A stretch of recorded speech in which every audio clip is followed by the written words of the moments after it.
అశేష భక్తుల సమక్షములో అనేక ధార్మిక ఆధ్యాత్మిక కార్యక్రమాలు జరుపుతూ వచ్చాము.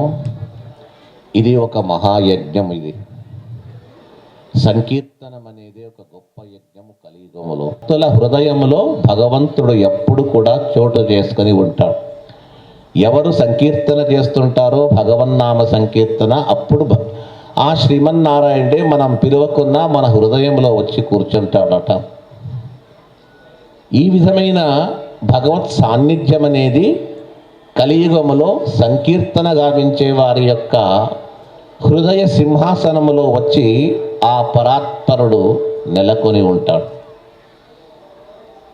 అలాంటి భక్తులు ఎందరో ఎక్కడి నుంచో వచ్చి తిరుపతి క్షేత్రానికి వచ్చి హరినామ సంకీర్తనను గావిస్తూ ఈ మెట్ల పూజను చూసి మనం ఎక్కి వెళుతూ ఉంటే మనం మాత్రమే కాదు, మనతో పాటు అఖిలాండ కోటి బ్రహ్మాండ నాయకుడైన ఆ వెంకటేశ్వరుడు మమ్మల్ని నడుపుతూ మాకు ఎక్కేటప్పుడు శ్రమ లేకుండా, ఏ బాధ లేకుండా సులభంగా మెట్లను ఎక్కించి మమ్మల్ని పైకి తీసుకెళతాడు ఆ పరమాత్ముడు.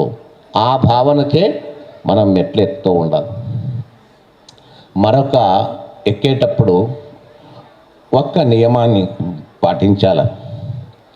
ఈ పర్వతమంతా కూడా భగవత్ స్వరూపం. ఇది ఇక్కడ మనమేం పూజ చేశాము, ఆ వెంకటేశ్వర స్వామి యొక్క పాదములుగా మనం భావించి చేయాలి. అలాగే పైకి వెళితే మోకాళ్ళు, హృదయము, నడుము, ఉదరము, హృదయస్థానము, గొంతు, శిరస్థానం, ఒక్కొక్క అవయములు దాటి కాళ్ళు పెడుతూ పైకి వెళతాం. దానికి ఒక ప్రార్థన చేయండి.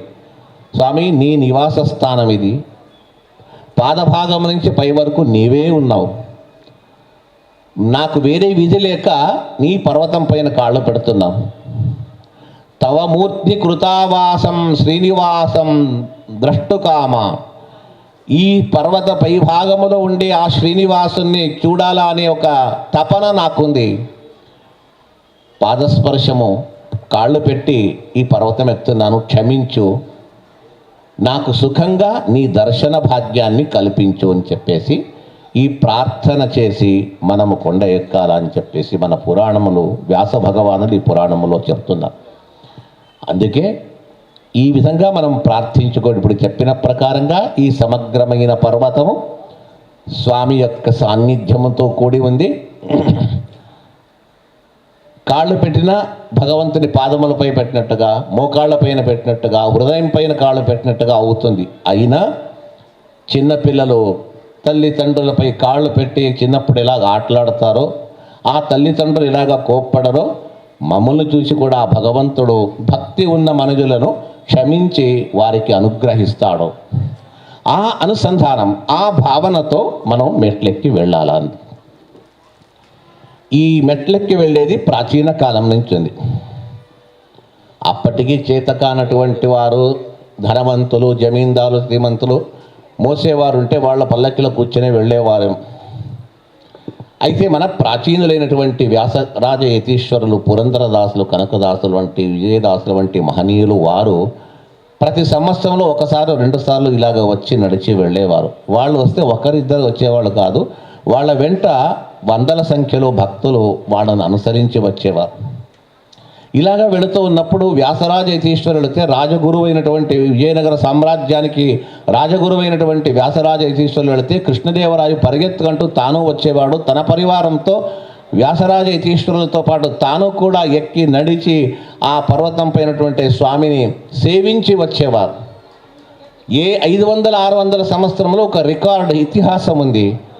అదే సాంప్రదాయము, అది దాస సాహిత్య వాగ్గేయకారులు, ప్రాచీనులు వారు నడిచి వెళ్ళిన ఈ మార్గములో మనము కూడా అదే వైభవంగా, అదే ఉత్సవంగా పాదములను పూజించి ఇక్కడి నుంచి మనం వెళుతున్నామంటే ఆ దాస సాహిత్యకు మూల పురుషులైన పురంధరదాసుల వంటి, వ్యాసరాజుల వంటి మహనీయులు ఏ దారిలో నడిచారో అదే అడుగుజాడల్లో మనము కూడా నడుస్తూ ఆ స్వామి కృపకు పాత్రలు కావాలా అని ఈ ఉద్దేశం చేత గత 40 సంవత్సరాల నుంచి మెట్లోత్సవం అనేది దాస సాహిత్య ప్రాజెక్ట్ ద్వారా చేయబడుతూ ఉన్నది.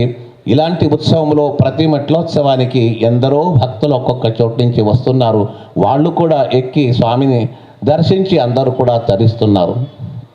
మీరు కూడా ఇదే విధంగా ఈరోజు మహనీయులందరూ గొప్పవారు పుణ్యపురుషులు ఎక్కి వెళ్ళారు.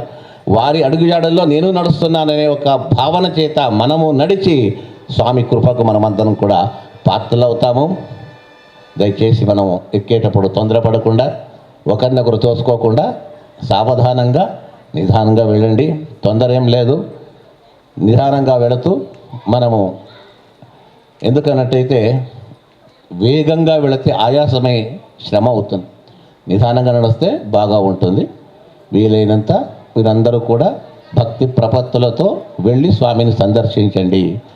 సర్వే జనాః సుఖినో భవంతు. ఈ కార్యక్రమాన్ని ఇంత అంగరంగ వైభవంగా ఉండండి అంగరంగ వైభవంగా జరగడానికి మన శ్రీకార్య నిర్వహణాధికారులు గౌరవనీయులు ఏవి ధర్మారెడ్డి గారు, సంయుక్త కార్యనిర్వహణ అధికారులు అయినటువంటి శ్రీమతి భార్గవి గారు, వీరబ్రహ్మం గారు, తదితర అధికార ప్రముఖుల యొక్క విశేషమైనటువంటి ప్రోత్సాహము చేత ఈనాటి కార్యక్రమము ఇప్పుడే కాదు, ముందు ముందు చేయబోయే కార్యక్రమాలంతా కూడా వారి యొక్క ప్రోత్సాహము చేత ఇంత బాగా జరిగింది అని చెప్పేసి ఒకసారి మనము గుర్తు చేసుకుంటూ ఇక మనం కార్యక్రమంలో దిగుతాము. తొందరపడొద్దండి. నేను చెప్పిన తర్వాత దయచేసి అందరూ ముందుకు వస్తారు.